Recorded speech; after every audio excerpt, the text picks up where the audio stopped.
Chapter 1, The Last Attachment. David Pence had perfected the art of functional disappearance. He still woke up on time. He still ironed his shirts, paid his bills, returned emails with professional politeness. From the outside, he looked intact, 31 years old, employed again after the implosion, living in a clean apartment devoid of personality but rich in silence. Inside, everything that used to anchor him had been quietly dismantled. A year and a half had passed since the divorce, and the passage of time had been the most insulting part. People expected improvement from it. Healing, perspective, personal growth expressed in smaller words, like closure. What time had given David instead was clarity so sharp it sometimes woke him up at night. He hadn't known. That was the thought that refused to loosen its grip. 5 years together. More than one of them married. And she had betrayed him for years with his best friend, without him noticing. Not once. Not a missed call he questioned hard enough. Not a look between them he read correctly. Not a weekend excuse that rang loud enough to shatter his confidence in the story he believed he was living. He didn't miss her. He missed the man he'd been when he trusted his own judgment. Lunch was supposed to be simple. David and Mark, his newest coworker, walked downtown toward the diner they'd been frequenting since David started the consulting contract 3 months earlier. Mark was mid-story about a disastrous date involving a rescue dog with anxiety issues, and David was half listening, politely engaged, when they passed the coffee shop on the corner of 5th. That's when he saw them. The recognition didn't hit all at once. First came the posture. His mother's posture, straight-backed and animated, hands moving as she spoke. Then the laugh, unmistakable even through glass. And finally the woman seated across from her, leaning forward, smiling in a way David once thought meant safety. Sarah. Shopping bags clustered at their feet. Coffee cups between them. Familiarity. Ease. Enjoyment. David stopped walking. "Everything okay?" Mark asked, turning back. David's throat felt tight, as if something had closed around it with intent. "I forgot something," David said, forcing his voice into focus. "At the office. I have to run back." Mark blinked. "Now?" "Yeah." A pause. "Sorry." Mark waved a hand. "Don't worry about it. Life happens." David nodded once and turned away before the coffee shop could finish breaking him open. He didn't go back to the office. He went to the parking garage, sat in his car, and stared at the steering wheel until his hands stopped shaking enough to dial his father's number. His dad answered on the second ring. "Hey son, everything all right?" David didn't bother warming up. "Do you know where Mom is?" Silence, just a fraction too long. "She said she was going shopping," his father replied carefully. David swallowed. "Do you know who she's with?" Another pause. Longer this time. "Yes." That single word confirmed everything David hadn't wanted to believe. His chest burned. Not with anger, exactly, but with something heavier. Something final. "I just saw her," David said softly. "With Sarah." His father exhaled. "David, listen." "Don't," David interrupted. His voice didn't rise. "That was the worst part. Don't explain it. Don't justify it. Don't tell me it's complicated. She made a mistake," his father said. "People make mistakes." David laughed once, humorless. "She made thousands of them. Over years. And Mom's having coffee with her like she returned borrowed dishes." "She was your family," his father insisted. "That doesn't just disappear." "It did for me," David said. "The day I found out." Silence stretched between them, thick and unresolved. "I lost my wife," David continued, every word measured. "I lost my best friend. I lost my career. And now I know I've lost my parents." "That's not fair," his father said quietly. "No," David agreed. "It wasn't. But it's done." A pause. "Tell Mom congratulations," David said. "She no longer has a son." He ended the call before his father could speak again. David quit his job that afternoon. There were no dramatics, no explanations. His manager looked surprised, concerned, asked if there was anything they could do. "No," David said honestly. "This is something I need to finish." He went home, listed his furniture online, boxed what little he cared about, sold what remained. He closed accounts, liquidated investments, reduced his life to what fit inside his car and a single duffel. He did not tell his parents he was leaving town. He didn't see the point. By morning, there was nothing left tying him to the place where his life had quietly collapsed. No destination waited for him, just distance. As he pulled onto the highway, David felt something unfamiliar settle into his chest. Not hope, but autonomy. And for the first time since everything had been taken from him, that felt like enough. Chapter 2, Nowhere with a View. David reached the ocean by accident. He hadn't aimed for it, hadn't mapped it out, hadn't even realized the highway bent east until the air started to smell different. Cleaner, salt-edged, like something that didn't belong to his past. He drove until the road narrowed and curiosity outweighed exhaustion, then took an exit with a name that sounded temporary. Harbor Point. That felt appropriate. The town was neither charming in a brochure way nor bleak enough to feel like a mistake. It had a main street lined with mismatched storefronts, a marina full of working boats instead of yachts, and just enough foot traffic to prove people lived here year-round. David parked near the water and sat for a moment, the engine ticking as it cooled, his duffel in the passenger seat looking smaller than it had any right to. He exhaled. "Well," he said to no one, "you're not married here." That seemed like a decent starting point. He found an apartment the following morning, mostly because the landlord showed up on time and didn't ask personal questions. The place was above a cafe on Main Street, a one-bedroom with creaky floors, white walls, and windows that faced the harbor at an angle that suggested optimism rather than planning. It wasn't home. It was neutral territory. David unloaded his car in 2 trips. By the second, his arms were tired and his patience thin. He fumbled with the door, the key sticking like it had opinions, when a voice rose behind him. "You're going to break it if you glare at it like that." David turned. The woman standing at the bottom of the stairs held a cardboard tray of coffee cups and wore an expression that suggested she had already assessed him and found him mildly inconvenient. Dark hair pulled into a messy knot, sleeves rolled to the elbows, flour dusting her jeans like punctuation. "I wasn't glaring," David said. "That's just my face." She snorted. "Sure it is." He finally got the door open and stepped aside. "Sorry. I didn't realize I had an audience." She climbed the stairs without waiting for permission. "I run the cafe downstairs. I notice when strangers wrestle with the building." "Is that in the lease?" "No," she said cheerfully. "But if you break the door, you owe me a new one." "Name?" "David." "Claire." She nudged one of the cups toward him. "Peace offering." He hesitated. "I didn't order." "Relax. It's coffee, not a contract." That word flickered unpleasantly in his chest. "Thanks," he said instead, taking the cup. "I just moved in." "I know. You carried everything you own in one bag. Either you're minimalistic or running." David stilled. "Or practical." Claire raised a brow. Option 3. She turned to leave, then paused. "We open at 6. You come down before then, you're on your own. Fair warning. Also," she called over her shoulder, "if you're planning to brood, do it quietly. We get tourists." The door shut behind her. David stared at it, then laughed short, surprised, absolutely unprepared for the sound. By noon, he had a mattress on the floor, a borrowed desk from a neighbor who seemed delighted to be rid of it, and the faint sense that he might not hate it here. He went downstairs around 1, mostly because hunger was a reliable distraction. The cafe was busy in a contained way. Locals reading newspapers, a couple of construction workers arguing amiably over pastries, a woman at the counter explaining her oat milk preferences with missionary zeal. Claire spotted him immediately. "New guy," she said, sliding a menu toward him. "What'll it be?" "Sandwich," he said. "Coffee." She nodded. "Old." He smiled faintly. "Living dangerously." While he waited, he took in the space. Warm wood counters, uneven shelves, a chalkboard menu written in neat, aggressive handwriting. Felt lived in. Intentional. Not something assembled to impress. Claire returned with his order and leaned against the counter. "So, Harbor Point." "So," David echoed. "You passing through or staying lost?" "Staying," he said, surprising himself. "For a while." Claire studied him. "That a promise or a hypothesis?" "Working theory." She smirked. "Well, we're not big on life-changing revelations before breakfast." "Good," David said. "Neither am I." That night, he stood at his window and watched the lights on the docks flicker on one by one. There was no one here who knew his history. No one who expected explanations or forgiveness or participation in shared delusions. It was quiet. He slept without dreaming. Over the next week, David fell into a rhythm. He picked up freelance consulting work remotely, nothing tied to faces he recognized. He walked the marina in the evenings. He became a fixture at the cafe by accident. Claire learned his order by day 3. "Sandwich, black coffee, no commentary," she said, setting it down. "I never said no commentary. You don't have to." Sometimes they talked. Sometimes they didn't. She was sharp, irreverent, with a talent for reading people that made David default to humor instead of truth. He told her he worked with numbers, that he liked walking, that he preferred quiet. She told him the cafe had been hers for 5 years, that she hated Sunday brunch culture, that tourists asked too many questions about her personal life. One afternoon, she caught him staring, not at her, but at the harbor beyond the window. "Thinking?" she asked. "Trying not to. That usually means thinking harder." He huffed. "You always diagnosing strangers?" "Only the quiet ones." He met her gaze. "What's the diagnosis?" She shrugged. "Displaced. Not broken. Yet." Something warm and unwelcome flickered in his chest. "High praise. Don't get used to it."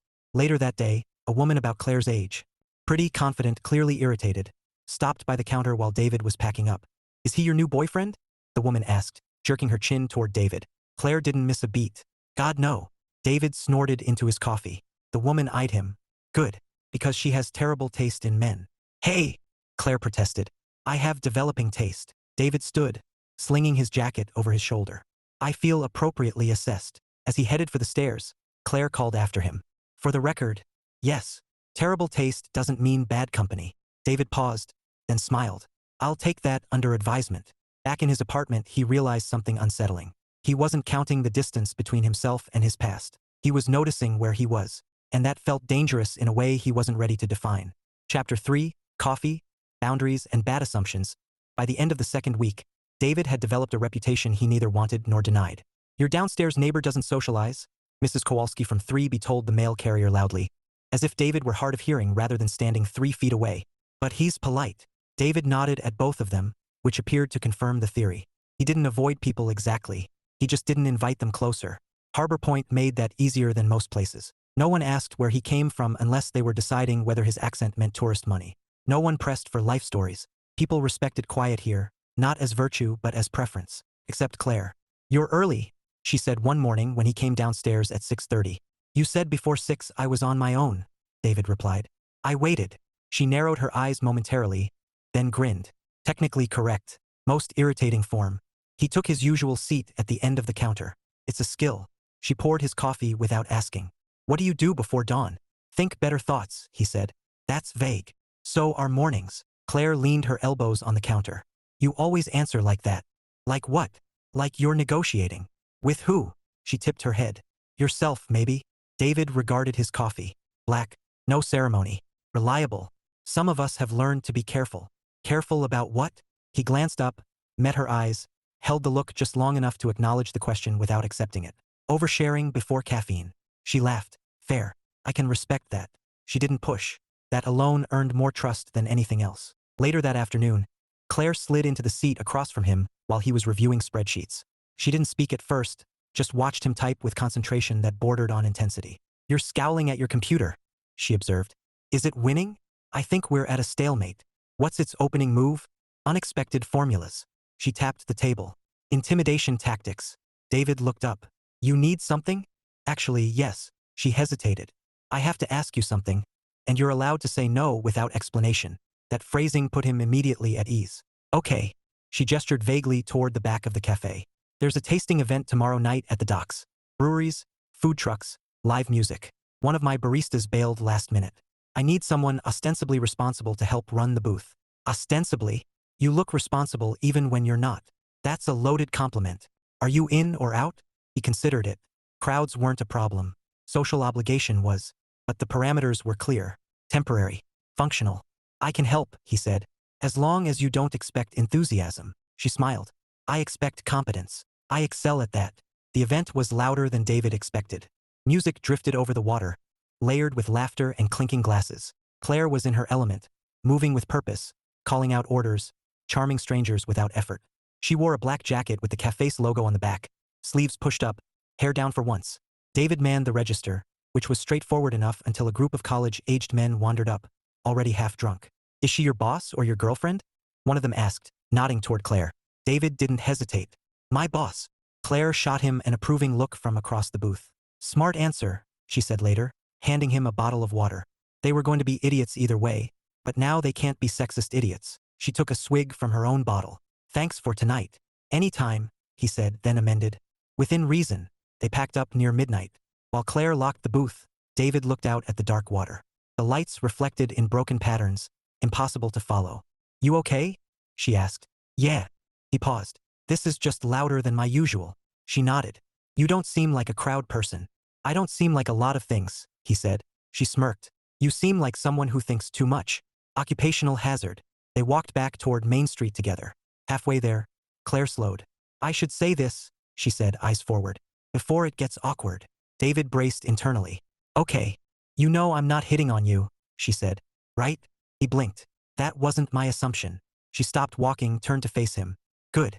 Because you live upstairs. And I don't date people with unclear timelines, she said plainly. Or people who look like they packed their life into a duffel bag. He studied her for a long moment. Her posture was open.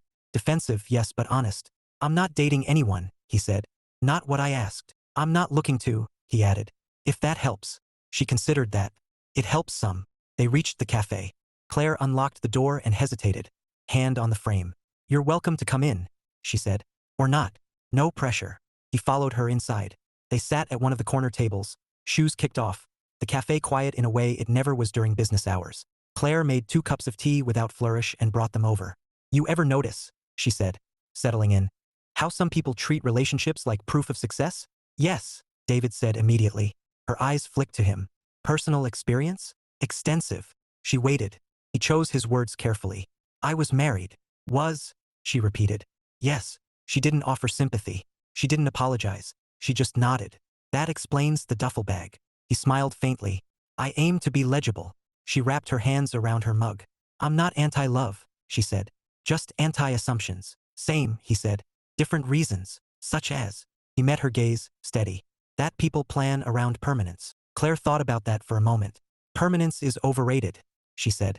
Consistency's better. Isn't consistency just permanence with better branding? She laughed, sharp and sincere. Your trouble.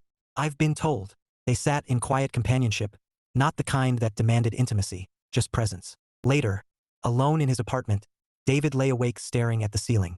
He hadn't flirted. He hadn't revealed too much. He hadn't promised anything. And yet, he felt something dangerous begin to shift. Not longing, not hope, curiosity, which he knew from experience was how everything started. Chapter 4, Collateral Damage. David did not believe in omens. He believed in patterns, predictable, repeatable outcomes shaped by human behavior. Omens implied intention, meaning, some guiding narrative arc. Life, in David's experience, was lazier than that, which was why he didn't assign significance to the email that appeared in his inbox on an otherwise unremarkable Tuesday afternoon. He opened it only because the sender's name tripped something primitive in his chest, a reflex sharpened by memory. From Andrew Miller, subject, reaching out. David didn't read it right away.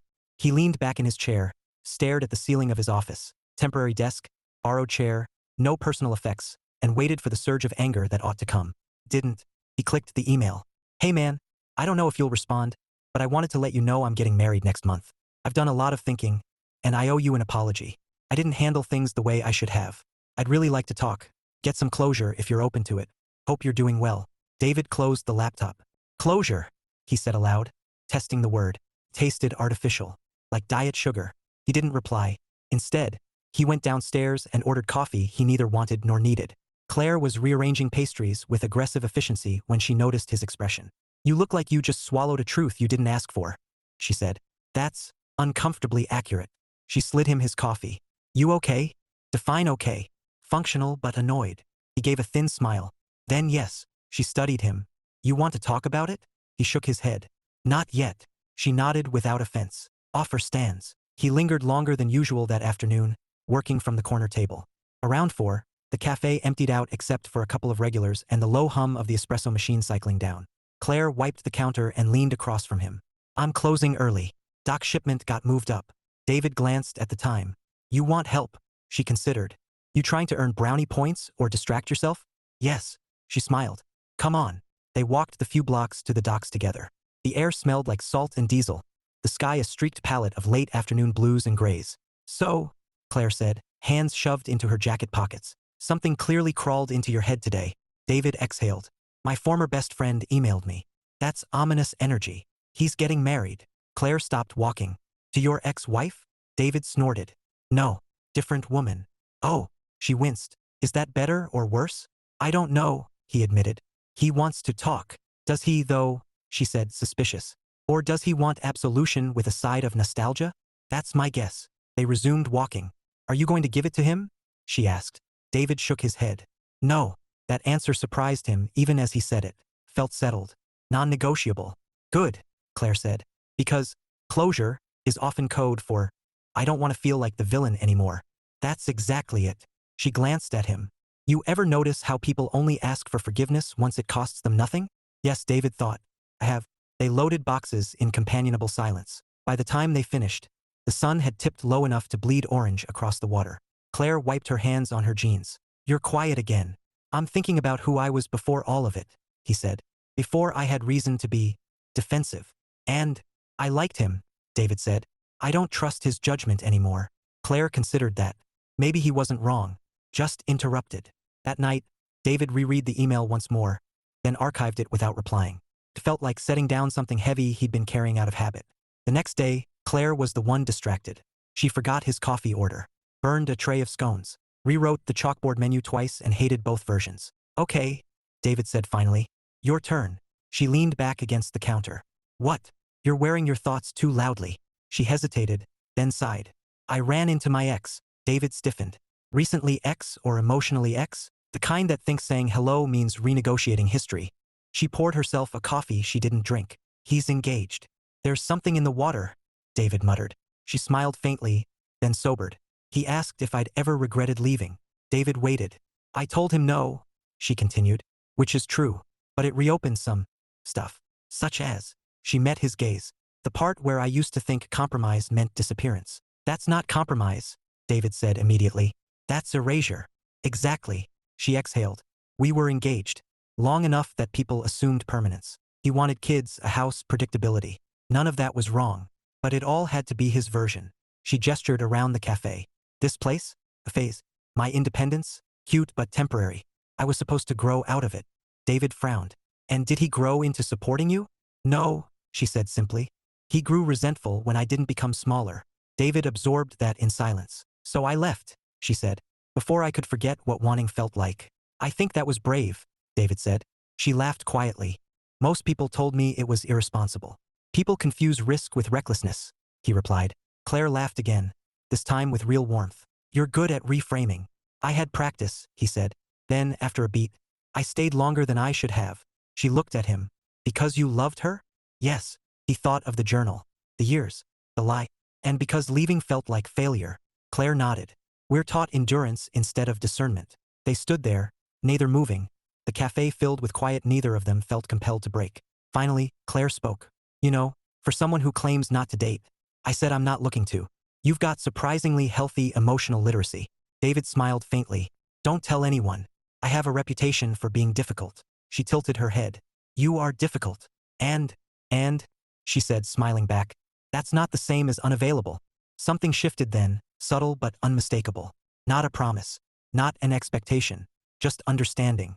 Later that night, alone in his apartment, David drafted a response to Andrew's email. He did not accuse. He did not forgive. He wrote 3 sentences. I don't need closure. I already know what mattered to me, and it wasn't respected. I wish you well, but I'm not interested in revisiting the past. He sent it, closed the laptop, and sat in silence. Downstairs, the cafe lights clicked off one by one. David realized something then, something both unsettling and unexpected.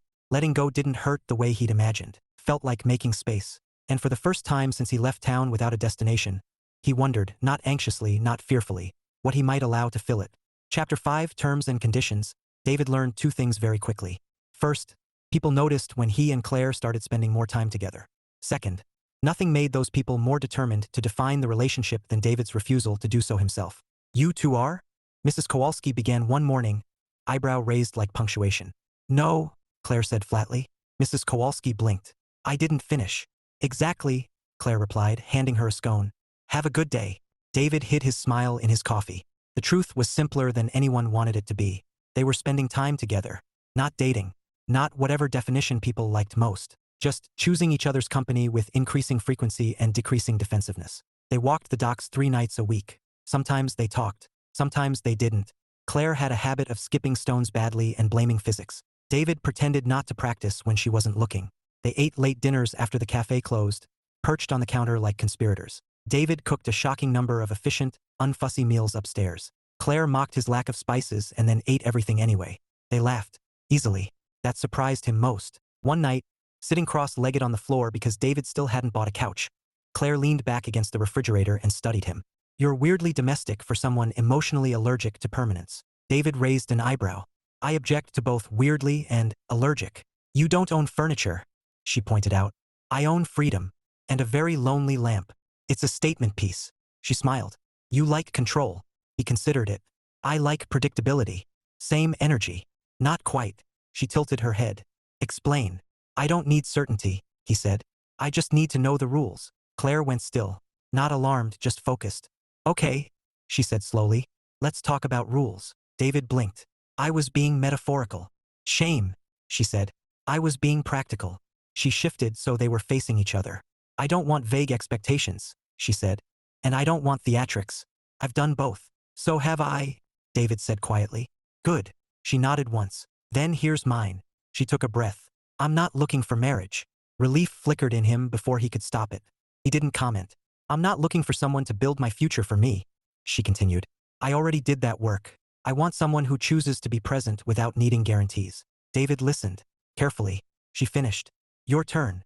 He didn't answer immediately. He wasn't searching for an agreeable response. He was searching for the truth. I don't believe in marriage anymore, he said finally. Not as an institution. I won't promise permanence I can't enforce. Claire nodded. Fair.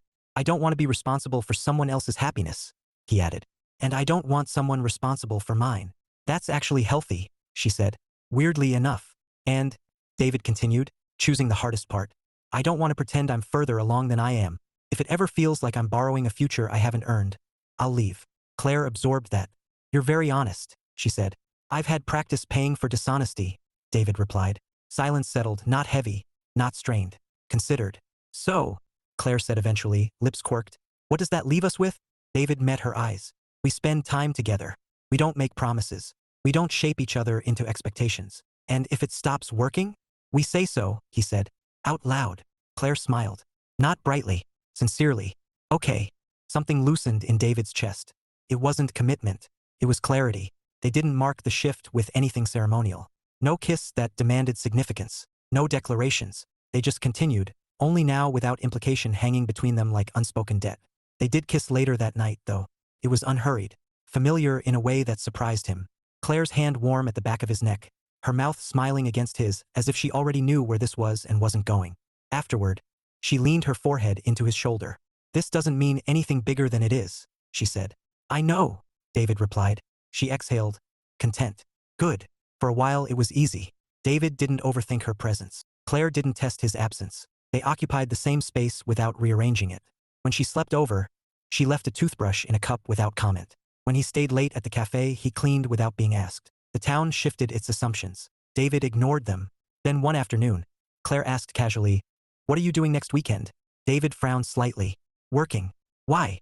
There's a pop-up market out of town, she said. I'm vending. I thought maybe... She stopped. Actually, never mind. That pause landed heavier than she intended. No, David said gently. What? She shrugged. I was going to ask if you wanted to come, but it's whole day energy. I can handle a day, he said. She studied him. I don't want you there out of obligation. I won't be. And you won't read into it? He smiled faintly. I promise not to propose at the craft fair. She laughed, relieved. Then yes, come. The market was crowded and chaotic and nothing like David's preferred environment. Claire thrived. She negotiated prices, laughed with strangers, spoke passionately about her coffee with the animated confidence of someone who believed in what they made. David watched from the sidelines, proud in a way he didn't interrogate. Your partner? Someone asked Claire conversationally. She glanced at David. He waited. Someone I spend time with, she said. It was perfect. That night, driving home, Claire reached for his hand without looking. You okay? Yes, David said, surprised that it was true. She squeezed his fingers once, then let go, returning her hand to the wheel. Later, alone in bed, David stared at the ceiling again. Only now, the thought circling his mind wasn't fear. It was this: he had defined his limits so carefully that he hadn't noticed something else happening. He wasn't losing himself, but he was liking who he was becoming. And that, quietly, inconveniently, felt like risk. Chapter 6, Legal Definitions of Love. The envelope arrived on a Wednesday, thin and beige and determined to ruin David's mood. It sat on the cafe counter beneath his coffee, unremarkable except for the return address printed in neat black type. A law firm. His former law firm. Claire noticed immediately. You look like someone just insulted your math skills, she said. David lowered his cup. Worse. They remembered my existence. Her expression sharpened. From before. Yes. She didn't reach for the envelope. Didn't hover. Just nodded. That's never nothing. He folded it once and slid it into his jacket pocket. It's probably procedural. Is that what you said last time? She asked gently. He gave a humorless smile. Last time I said ignoring things would make them smaller. And did it? No, David admitted. They accumulated interest. He didn't open the letter until he was back upstairs and alone. It was brief, efficient, emotionally illiterate. His ex-wife had filed paperwork incorrectly during the divorce, something tied to a shared asset that had been liquidated too late to be cleanly resolved. The firm needed clarification, signatures, conversation. David read it twice, heart thudding with something uglier than anger. Not longing, not hurt, violation. That night he didn't sleep well. Dreams came fractured, hallways with doors that wouldn't close, voices muffled behind walls he couldn't reach. He woke before dawn, staring at the dim ceiling, jaw clenched. Downstairs, the cafe lights flicked on at 6 sharp. David went down early. Claire looked up in surprise. "You're early." He nodded. "Couldn't sleep." She didn't ask why. Just poured him coffee and pushed a croissant his way. "Eat," she said. He tried. Failed. After a few minutes of silence heavy enough to be noticeable, Claire spoke. "You want to tell me about the envelope?" David hesitated. That familiar instinct rose. The one that told him this was where he changed the subject, controlled the narrative, withdrew gracefully. And for the first time since he'd left his old life behind, he noticed something else underneath that instinct. Fatigue. "It's legal," he said. "From my divorce." Claire grimaced. "That's a vile sentence. They need signatures, clarifications. They want to clean things up. Nothing like administrative language to make emotional wreckage sound polite." David nodded. "I don't want to talk to her." "Then don't," Claire said immediately. "It's not optional." She paused. "That's different." "Yes," David agreed. "That's the problem." He stared into his coffee, watching steam curl and disappear.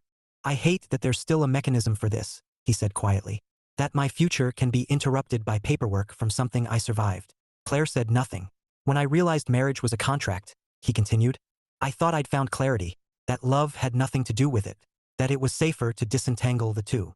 He looked up at her then. "But the contract outlived the feeling. The system didn't care that I was the injured party. It only cared that I'd consented once." Claire absorbed that, her gaze steady. "You sound angry," she said. "I'm not," David replied. "I sound tired." She leaned on the counter. "You've been living inside the failure clause." He frowned. "The what?" "Worst-case framing," she explained. "You defined everything by the thing that broke you. You believed avoiding it would protect you." David stiffened. "And now?" she asked carefully. "And now," he said, exhaling. "I don't know where that boundary actually is." Claire held his gaze. "David." "Yes. This," she gestured vaguely between them, "not touching, isn't a contract. I know. It's not enforceable," she added. "There's no court. No signature. I know that too. Then what's coming up for you?" He hesitated. "The fear that I'm building something," he said finally, "with a language I don't believe in." Claire nodded slowly. "That makes sense." He looked at her sharply. "You're not angry." "No," she said. "I'm not threatened." "Why not?" "Because you're not rejecting me," she said simply. "You're arguing with ghosts." That night, after she closed the cafe, they walked the docks like they hadn't in a week. The water was restless, reflecting the moon in fractured lines. "You don't have to minimize this," Claire said. "You don't have to turn fear into philosophy." David laughed softly. "I thought that was my defining trait." "You're allowed more than one," she replied. They stopped near the end of the pier, the sounds of the town distant behind them. "I don't want marriage," David said. "Ever." Claire didn't flinch. "Okay. But I also don't want to use that as armor," he added. "Or as a rationale to disappear when things get hard." She considered that. "Discomfort doesn't mean danger. Sometimes it does." "Yes," she agreed. "But sometimes it means growth." That landed harder than he expected. The legal call was scheduled for Friday morning. David didn't ask Claire to be there. He didn't want witnesses. He wanted neutrality, efficiency, distance. The conversation was worse than he expected. Not explosive, worse. Polite, detached. His ex-wife's voice sounded unchanged. Familiar in the way scars were familiar. When it was over, David felt hollow. He walked back upstairs instead of going downstairs. Shut the door. Sat on the floor. He didn't spiral. He didn't self-destruct. He just sat with it.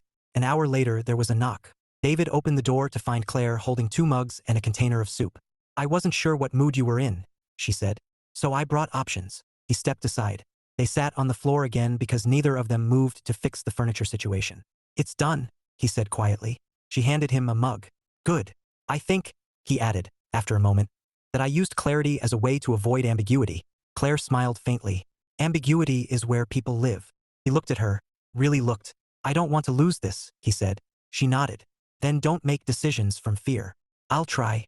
That's all anyone can do."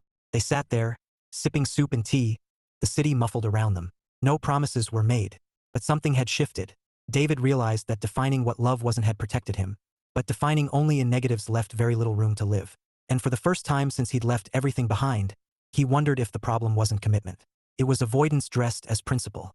Chapter 7, Risk Assessment. David had always trusted numbers more than instincts. Numbers could be verified, adjusted, argued with logically. They didn't pretend to be benevolent. They didn't disguise consequence as romance. Every risk he'd ever taken that ended badly, he could trace back to a moment when he'd overridden data with feeling and told himself it would be different this time. That narrative had once been called faith. Now he called it exposure, which was why he found himself awake at 2 in the morning, staring at the dim outline of the harbor through his window, conducting a mental audit of something that stubbornly refused to behave like a balance sheet. Claire. She hadn't asked for anything unreasonable.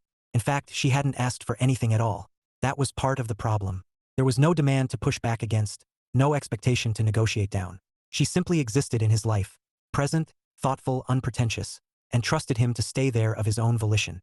That kind of freedom had teeth. The next morning, David ran. Not metaphorically, physically.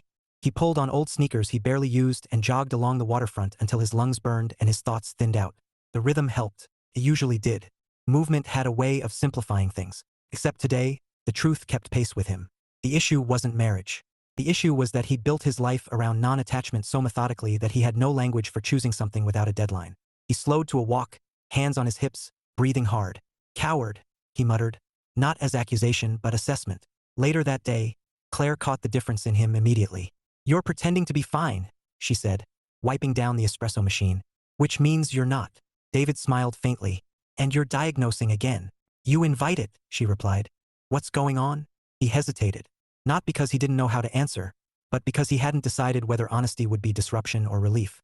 "I think," he said carefully, "that I've mistaken avoiding commitment for being principled." Claire leaned against the counter, waiting without pressure. "That I told myself permanence was a trap," he continued, "when really I was afraid of losing my footing again." She nodded slowly. "Those things can look similar from the inside." David looked at her. "I don't want to do this wrong." "Do what?" she asked. "This," he said. "Us." Claire considered him, her expression unreadable. "Doing it wrong would be staying because it's comfortable," she said. "Or leaving because you're scared. Everything else is learning." The phrase sat heavy in his chest. That night, something shifted, not dramatically, not explosively, but perceptibly. Claire started packing up earlier than usual. David noticed. He didn't comment until she slung her bag over her shoulder. Movements efficient. Careful. "You're leaving," he said. "Yes. Earlier than normal." She paused. "You noticing that feels significant." David exhaled. "I didn't want routine to turn into assumption." "Good," she said quietly. "Neither did I." They stood there, the old line between clarity and avoidance stretching thin. "I'm thinking about taking on a second roasting contract," she said. "It'd mean more travel. A few weekends a month. And I don't want to pretend it's not a factor," she replied. "Or that we're immune to absence." David nodded. "You're not asking permission." "No," she agreed. "I'm letting you decide if that matters." That was it. The decision point. This was where David historically pulled back. Not aggressively, not cruelly, but with plausible detachment.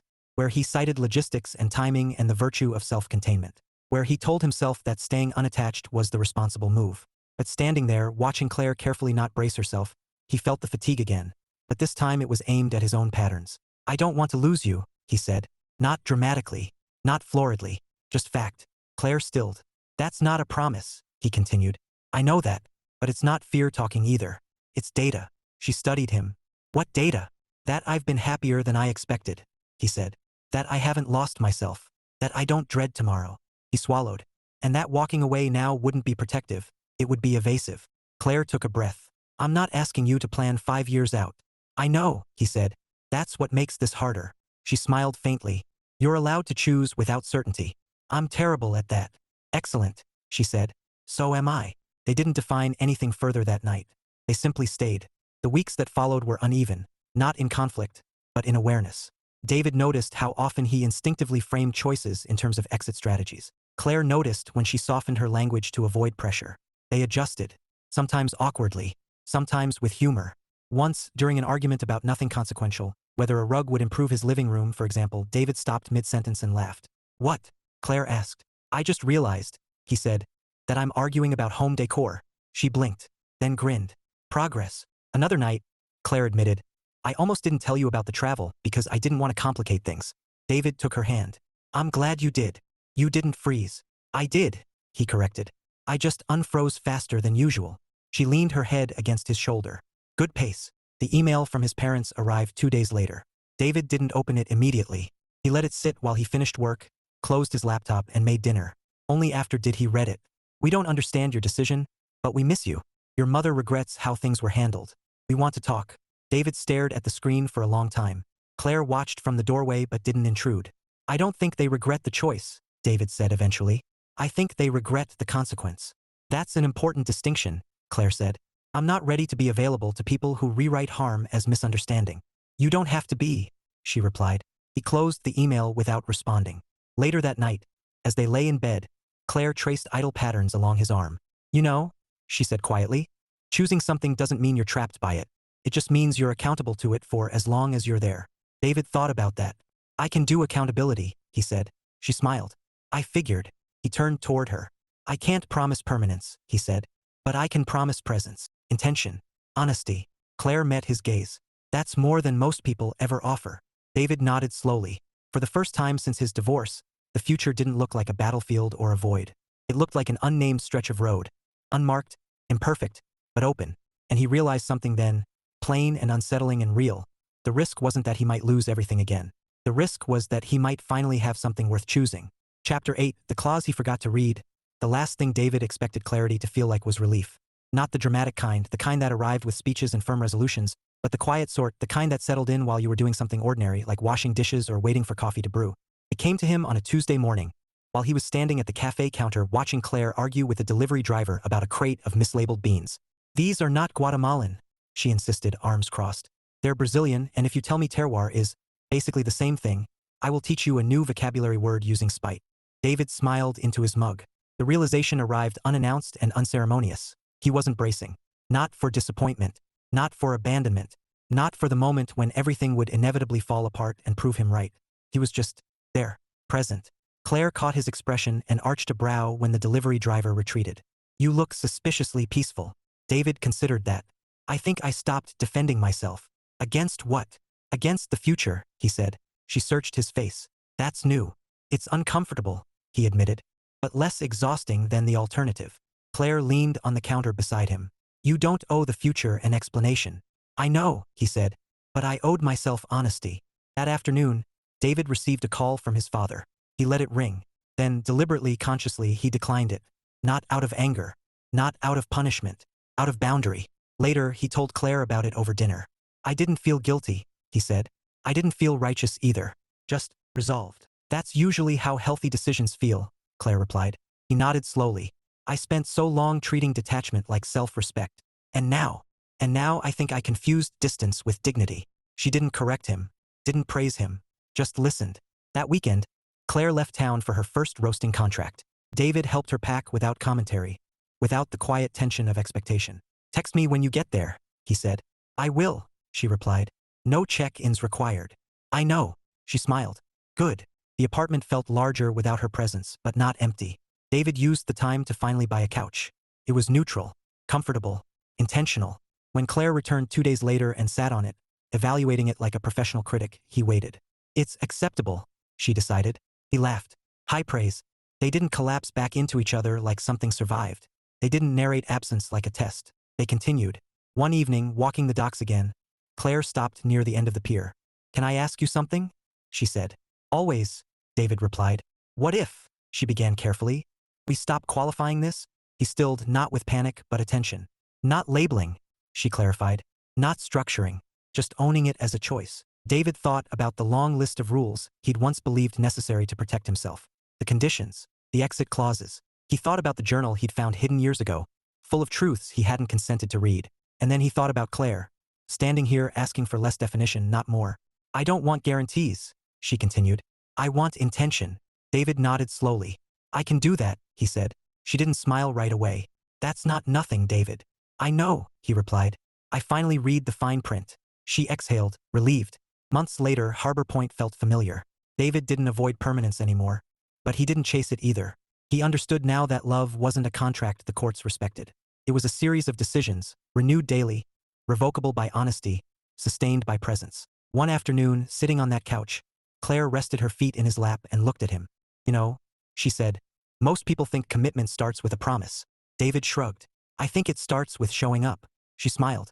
That might be your most romantic statement yet. He smiled back. Don't tell anyone. The future remained undefined. And for the first time in his adult life, David wasn't afraid of that. Because this time, the choice was his. And he was choosing.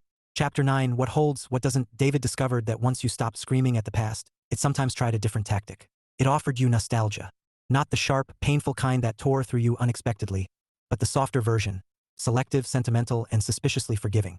The kind that pretended damage had been a misunderstanding rather than a decision. The email from his mother arrived on a quiet Thursday afternoon. No subject line, just a paragraph that tried very hard to sound gentle. We don't want to intrude. We just want to know you're okay. We miss you. Maybe we could talk, no pressure. Love, Mom. David read it exactly once. Then he closed his laptop and went downstairs. Claire was inventorying beans, crouched near the shelves with a clipboard balanced against her knee. She looked up as he approached, immediately clocking the shift in his posture. What's wrong? She asked. Nothing's wrong, David said. He paused, then corrected himself. Something's familiar. She waited. My mom emailed, he said. Again. Claire's mouth pressed into a thin line. Not in anger, but in restraint. How do you feel about it? David considered that, really considered it. There was no spike of rage this time. No surge of guilt. Just a mild, unwelcome tug. Like I'm being invited to forget, he said finally. And I don't want to. Claire nodded. Then you don't have to respond. I know. She set the clipboard aside and stood. Do you want to talk it through anyway? He smiled faintly. That would defeat the point, wouldn't it? She smirked. Touché. That evening, David drafted a reply and deleted it. Drafted another, then closed the email without sending anything at all. It wasn't avoidance. It was choice, a subtle distinction he was finally learning to make. The town prepared for summer with quiet arrogance. Tourists multiplied, docks filled, the café buzzed. Claire's business grew. David helped when he could, staying behind the counter when someone called out sick, ferrying supplies, fixing a stubborn light fixture upstairs without being asked. You're nesting, Claire teased one night as he fiddled with the wiring. I'm contributing, David replied. You own 3 tools and one is a screwdriver you borrowed. Don't undermine my credibility. She laughed, then sobered. You know you don't have to earn your place here. I know, he said, gentler than before. But I like choosing it. Another month passed. David's freelance work stabilized into something resembling permanence. Not a job exactly, but a reliable portfolio of contracts. He liked the autonomy, the absence of politics, the ability to take a morning off to walk the harbor without explaining himself. One afternoon, while they were both sprawled on the couch he had finally committed to purchasing, Claire glanced at him sideways. You ever think about staying here long term? She asked. David stiffened almost imperceptibly. In Harbor Point? He said. No, she replied, amused. On the couch. He laughed. It's grown on me. She nudged him with her knee. About the town. He took a beat, then another. Yes, he said. I think I already am. Claire smiled, satisfied, not triumphant. Good. He hesitated. That doesn't mean I'm planting flags. I didn't ask for flags, she said. Just roots that consent to being there. They lay in silence, the fan humming lazily overhead. You know, Claire added, most people think the opposite of commitment is freedom. And you don't, David asked. I think the opposite of commitment is avoidance, she said. Freedom's something else entirely. Later that week, David ran into Mrs. Kowalski again in the hallway. You seem settled, she observed. I am, David replied. She nodded approvingly. You and the cafe girl, Claire? Yes, her. You're good for each other. David smiled politely. We try not to be anything for each other. Mrs. Kowalski blinked, then laughed. Modern people are exhausting. That night, Claire brought home takeout from a place neither of them loved enough to defend. They ate cross-legged on the floor because they both inexplicably forgot about the table. Do you think we should define this more? Claire asked suddenly. David looked at her, startled. Not afraid. Do you want to? He asked. She shrugged. I don't need a name. I just don't want to pretend it's accidental anymore. It's not, David said. She met his gaze. Then that's enough. Later, as they washed dishes together, David felt the urge, the old one, to document the moment in his head, to mark it, to future-proof it with meaning. He resisted. Presence, he had learned, could exist without narration. One evening, as summer edged closer, Claire found David staring at the harbor again. Thinking better thoughts? She asked, echoing him. Different ones, he replied. Such as, that I used to believe stability came from contracts and certainty, David said. Now I think it comes from consenting to things not being static. Claire smiled softly. I like that. He turned to her. I'm not avoiding marriage because it failed. She waited. I'm avoiding it because it's not the language I speak, he continued. But that doesn't mean I don't speak care. Or loyalty, she added. Or choice, he said. She stepped closer. You're rewriting it. Not rewriting, David corrected. Translating. She laughed quietly. You're an odd man. I've been told. On the first truly hot night of the season, they sat on the roof above the cafe, feet dangling, watching the harbor lights shimmer. Promise me something, Claire said. David tilted his head. Careful. She smiled. Not permanence. Not certainty. Just effort. He considered the word, then nodded. I can promise effort, he said. Freely given. Reassessed as needed. She leaned her head on his shoulder. That might be the healthiest vow I've ever heard. David wrapped an arm around her without thinking. He didn't feel trapped. He felt chosen. And quietly choosing back. The past didn't disappear. It no longer needed to. It was simply no longer in charge. Chapter 10. The agreement that matters. The first time David said the word home out loud, it surprised both of them. They were standing in the café after closing, lights dimmed, chairs upside down on tables. Claire was counting the register, hair pinned up with a pen because she couldn't find anything else. I'll grab the trash, David said. Then we can head home. Claire looked up, not sharply, not accusingly, just interested. Home? She repeated, mild as if testing weather. David felt the old reflex stir, the instinct to qualify, retract, explain. Instead, he shrugged. You know, upstairs. The space with the acceptable couch. She smiled slowly. I was hoping you meant that. They walked up together, arms brushing, the ordinary intimacy of people who had stopped narrating what it meant. David unlocked the door without thinking about whether this was temporary, or provisional, or subject to revision. It was true for tonight. That was enough. A week later, Claire came home with a folded flyer and a sheepish expression. You're going to laugh, she said, tossing it onto the counter. David glanced at it. Community board advertisement. Harbor Point Summer Festival vendors wanted. And, he asked, and, she said, they want me to run the main coffee booth this year. Prime location. Long hours. High visibility. David nodded. That's great. She hesitated. It also means planning. And coordination. And me being very, very busy. And me not wanting to pretend none of that affects us. There it was again, this gentle honesty that never boxed him in, never cornered him into defenses he didn't want to deploy. Okay, David said. What do you need? She blinked. That was not the response I prepared for. He smiled. Try me anyway. Claire leaned back against the counter. Help. Logistics. Maybe you running the numbers so I don't lose my mind. David nodded. I can do numbers. I know, she said, amused. You're emotionally fluent in spreadsheets. He raised an eyebrow. That's my least romantic accolade. She stepped closer. You still did it without flinching. That night, David pulled up spreadsheets he hadn't touched in years. Not contracts, not damage control, but projections. Scenarios. Growth models. He felt something unexpected as he worked. Enjoyment. Not because it was safe, but because it was shared. The festival was chaos in the best possible way. Sun, music, crowds thick enough to blur into noise. Claire moved like someone entirely herself, directing volunteers, charming organizers, correcting mistakes mid-sentence without missing a beat. David ran the logistics behind the scenes, troubleshooting supply shortages, rerouting deliveries, stepping into gaps without being asked. At one point, a woman from the planning committee clapped him on the shoulder. You two married? She asked casually. The question didn't punch like it once would have. Claire and David exchanged a glance, quick, in sync. No, Claire said easily. The woman tilted her head. Together, though. David spoke before he thought too much. Yes. It landed quietly. Claire smiled, not because of the answer, but because of how little weight it carried. Later that evening, when the crowds thinned and the lights strung across the harbor reflected in warm arcs on the water, David and Claire sat on a low wall near the docks, feet dangling. You handled that well, Claire said. So did you. She was quiet for a long moment. You know, she said, there's something I've wanted to ask. David waited. If marriage didn't exist, if none of that framework was on the table, how would you define commitment? He didn't answer immediately. He watched the water move, thought about the journal, the courtroom, the signatures that once meant everything and somehow nothing. I'd define it as choosing to stay informed, he said finally. About the other person, about yourself, and adjusting without disappearing. Claire smiled. That's surprisingly good. I've been workshopping it. She leaned her head against his shoulder. I don't want to promise you'd resent. I know, he said. I don't want permanence guaranteed, she continued. I want presence renewed.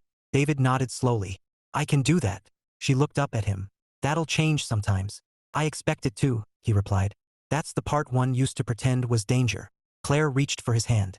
And now, David said, interlacing their fingers. It feels like participation. They stayed there until the harbor quieted into something private. Weeks later, David received another message from his parents. He read it calmly, thought about it, felt no urgency. This time, he replied. The message was brief, clear, kind but firm. He expressed where he was, where he wasn't, what he was open to someday, and what he wasn't willing to relive. There was no confrontation in it, just truth. Claire watched him hit send and didn't ask what it said. You okay? She asked. Yes, David said. For real. He meant it. That evening, they rearranged the apartment, moved furniture, debated art, argued lightly about whether a plant could survive in the corner of the living room. At one point, Claire stepped back, surveyed the room, and said, This looks like someone lives here on purpose. David smiled. I do. She turned to him. You know, most people would define what we're doing by a future event. Yes, David agreed. They would. But you're not waiting. No, he said. I'm just here. Claire studied him, then nodded. That's all I wanted.